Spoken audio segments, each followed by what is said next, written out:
ঘুমায় আসছি, স্বপ্নে দেখি আমার মাকে বুদ্ধি কম। তো ঘুম থেকে উঠে ললিপপটা খাইতেছি আর ভাবতেছি আমার বুদ্ধি কম হওয়ার কারণ কি?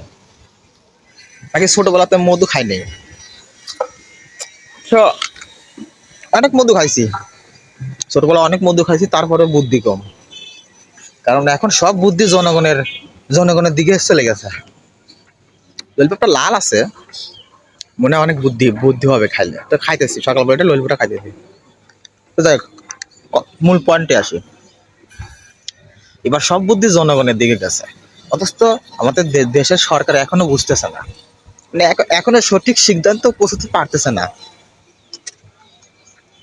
আজ আমাদের এখানে কারফিউ, ঘর থেকে বেরোনো নিষেধ, তারপরেও সব পেশা শ্রমজীবী মানুষ গার্মেন্টস করেন আর বড় বড় ইন্ডাস্ট্রি যত যত ইন্ডাস্ট্রি আছে, সবগুলোই সবগুলো মানুষ তাদের সাথে ছাত্রদের সাথে যোগ দিছে।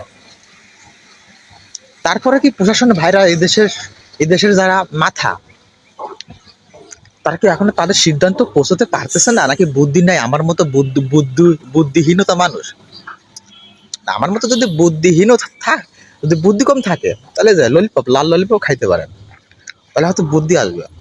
আশা করি দ্রুত একটা সিদ্ধান্ত নিয়ে ফেলান, নাহলে নাহলে কি হবে, এই দেশের মানুষ জনগণ কিন্তু আর সেই জায়গা নাই।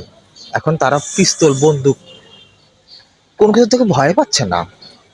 তো অতএব যত দ্রুত সিদ্ধান্ত নিবে, তত তাড়াতাড়ি এই দেশেরও মানুষের শান্তি হবে, দেশেরও ভালো হবে। দেশ কিন্তু দিন দিনে এই উল্টে যাচ্ছে। আমার সোনার বাংলা আর হচ্ছে না, দিন কিন্তু দেশটা কিন্তু একবারে উল্টে যাচ্ছে। তো